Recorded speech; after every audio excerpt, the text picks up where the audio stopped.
योजना चलाई। मैंने उसे कहा कि अब सुनो, पढ़े लिखे हो? बोले हाँ। तो मैंने कहा फिर अब जान भी लो कि मुख्यमंत्री जी के पास जो बजट है जो वो दे रहे हैं वो बजट आता कहां से। तो उन्होंने कहा, पूछा भैया कहां से आता है? मैंने कहा आम जनता जो टैक्स देती है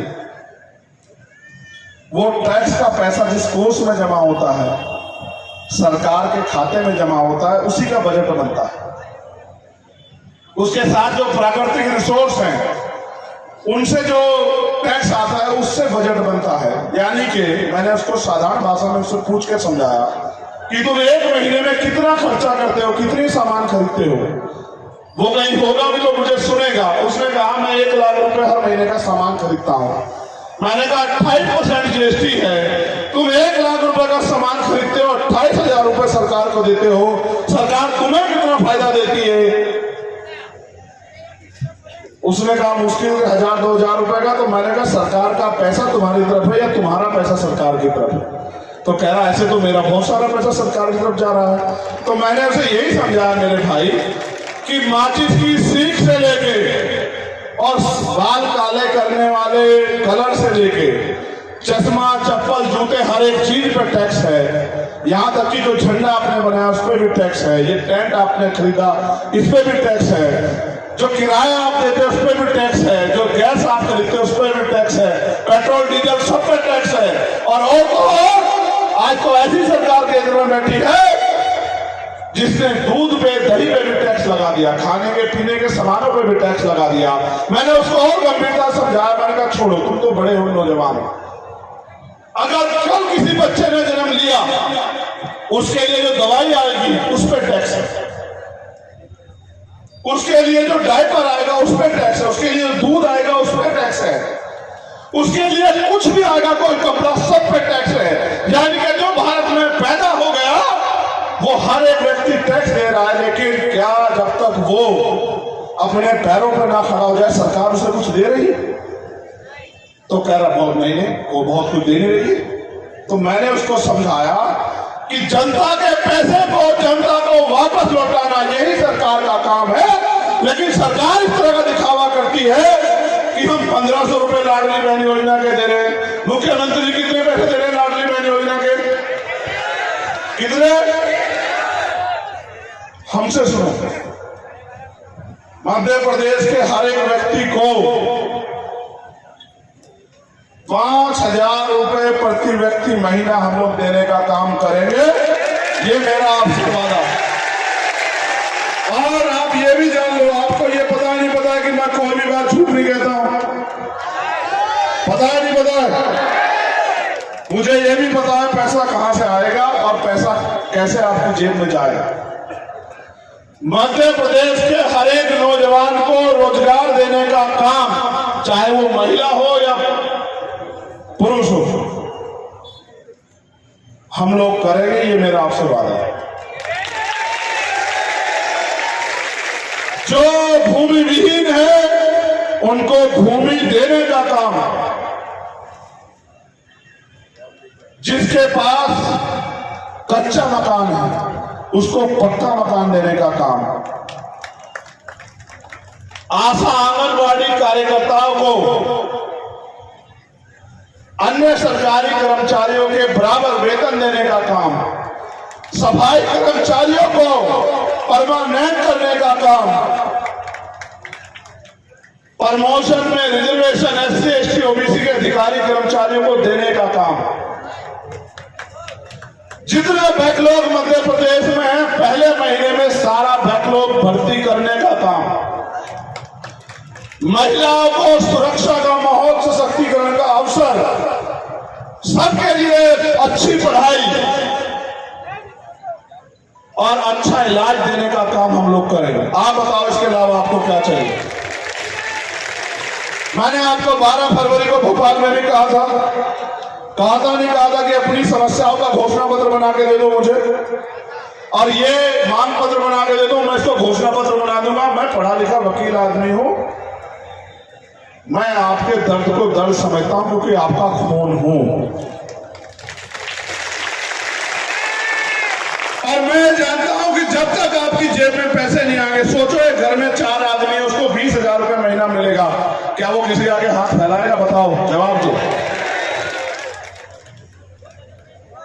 अब मैं आपसे जो कह रहा हूं वो इस बात पर गौर करना, भारत का संविधान भारत के हर एक व्यक्ति को रोटी, कपड़ा, मकान की गारंटी देता है, लेकिन आपने नोटिस करना कितने लोग धार्मिक स्थलों के बाहर ऐसे हाथ फैलाए बैठे रहते हैं कोई इनको रोटी दे दे। कितने ऐसे लोग होंगे मध्य प्रदेश में जो भूखे पेट सोते होंगे। ये राजनीतिक लोग हमेशा से आपकी मजबूरियों का फायदा उठाते रहे। इनको ये लगता है कि अगर जनता की जेब में पैसा होगा तो वो आपके धोखे में, आपके झूठ में नहीं आएंगे। क्या मैं नहीं जानता हमारे लोगों के हाल? अगर शादी करानी हो बेटी की तो उधार लेंगे पैसे, अपने बच्चे को अच्छी जगह पढ़ाना हो तो जमीन गिरवी रख के लोन लेंगे और पूरी जिंदगी उस लोन को उतारते रहेंगे। मैं आपसे कहता हूं, हर आर्थिक रूप से कमजोर वर्ग की हर एक बेटी को जब उसकी शादी होगी 1 लाख रुपए का अनुदान सरकार देने का काम करेगी। अगर आप लोग हमें अवसर दो भाई, अगर आपका पैसा आपके ऊपर लगा दिया तो क्या बदला, क्या नुकसान हुआ? वही पैसा जो नेता अपनी जेब में घुसा ले रहे हैं, एक नेता विधायक बनने के बाद 5-5 हजार करोड़ का मालिक हो जा रहा है, वो पैसा अगर जनता को वापस कर दिया तो क्या नुकसान होगा? नुकसान ये होगा, अमीरों की तिजोरियों पे ताले लग जाएंगे और गरीब के पेट जो है वो भूखे नहीं रहेंगे। बस इतना बदलाव होगा।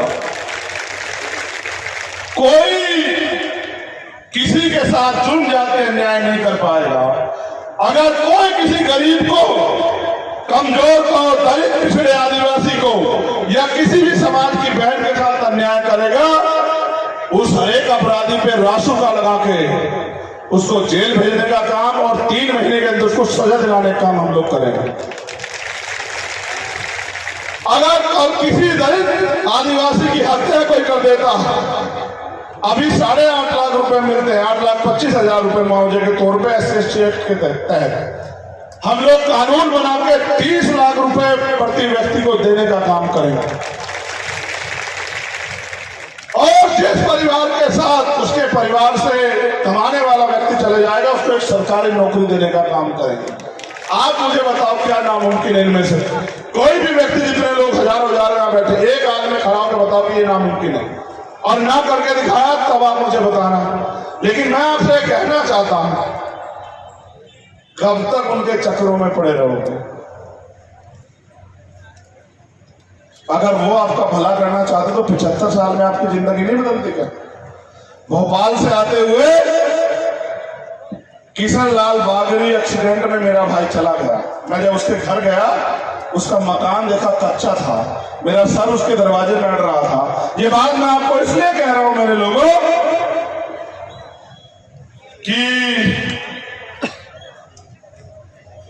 75 साल में सरकार को तमाम सरकारें बदली, किशन लाल बागरी का कच्चा मकान नहीं दिखाई। क्या तो दिखाई नहीं दिया, या सरकार ने उसकी तरफ आंख ही नहीं की, या फिर सरकार ने सोचा ही नहीं कि भाई इसको भी पक्के मकान की जरूरत है, बारिश आएगी इसको भी तकलीफ होगी, कीड़ा कांटा कोई इसके घर में भी नुकसान पहुंचा सकता है। इसलिए मैं आपको कहना चाहता हूं, मैंने तो ये भी कहा, अगर हमारे आदिवासी साथी तैयार हो जाए तो पहला मुख्यमंत्री मध्य प्रदेश में आदिवासी समाज का हम लोग बनाने का काम करेंगे। मैंने यही भी कहा। लेकिन अब आप ये सोचो, हमारे आदिवासी भाई कहते हैं कि भाई आज अनुसूची 5 का वो लागू नहीं हो रही है, हमारी जल जंगल जमीन पे हकमारी हो रही है। भाई जब राज आपका नहीं होगा तो हकमारी तो होगी। मैं तो आपसे कह रहा हूं आगे बढ़ो। जब आप ये सोचो कि जब आदिवासी समाज का मुख्यमंत्री होगा तो क्या किसी आदिवासी परिवार की जमीन को छीन लेगा? आप मुझे बताओ पूरी जिम्मेदारी। तो ये तो आपको तय करना है कि 4.5 साल रोना है या 6 महीने संघर्ष करके अपनी ताकत बनानी है। या उन नेताओं का फिर से भरोसा करके उनके पीछे पीछे खड़े रहना है, ये तो आपको तय करना है। इसलिए जब आपने सभा बुलाई तो मेरा ये फर्ज बनता है कि मैं आपको समझा के तैयार करूं कि आगे की लड़ाई किस तरह लड़नी है। इसलिए मैं आपसे कहना चाहता हूं कि पिछले 5 साल से ज्यादा समय से भीम आर्मी के नौजवान अन्याय अत्याचार के खिलाफ सड़कों पर संघर्ष कर रहे हैं। अब उन्हें संघर्ष करने से वो न्याय दिला सकते हैं, लेकिन अगर समाज को आगे बढ़ाना है, धार्मिक तौर पे जो अन्याय हो रहा है उसको रोकना है, अपने भाइयों को सुरक्षा का माहौल देना है, अपनी बहनों को सुरक्षा का माहौल देना है, तो राजनीतिक शक्ति अपने हाथ में लेनी पड़ेगी। इसलिए अब जब अवसर मिलेगा तो आजाद समाज पार्टी के प्रत्याशी को आप लोग जिताने का काम करना और केतली के चुनाव निशान पर ईवीएम का बटन दबाने का काम करना और अपने एक एक वोट को आजाद समाज पार्टी को देके अपने बीच के व्यक्ति को विधानसभा में आपकी समस्याओं के लिए आवाज उठाने का मौका देना। एक समस्या यहां मेरे सामने किसने भेजी है, ये गांव है बमन गांव, जहां शासकीय ट्यूबवेल से पानी पीने भरने देने के संबंध में एक घटना है। मैं प्रशासन से कहना चाहूंगा, पुलिस के साथियों से, कि इस घटना का संज्ञान ले लें और उस परिवारों की मदद करें। वहां के कुछ अपराधी किस्म के लोग वहां से दलित समाज के लोगों को पीने का पानी नहीं लेने दे रहे हैं, ऐसी समस्या मेरे सामने आई। तो मैं पुनः अपने वॉलंटियर साथियों का, अपने भीम आर्मी आजाद समाज पार्टी के सभी सम्मानित नेतागणों का, कार्यकर्ताओं का, पदाधिकारियों का और यहां इतने बड़े पैमाने पर आए बहुजन समाज के वफादार योद्धाओं का, बहादुर ईमानदार संघर्षशील योद्धाओं का धन्यवाद स्वागत करता हूं।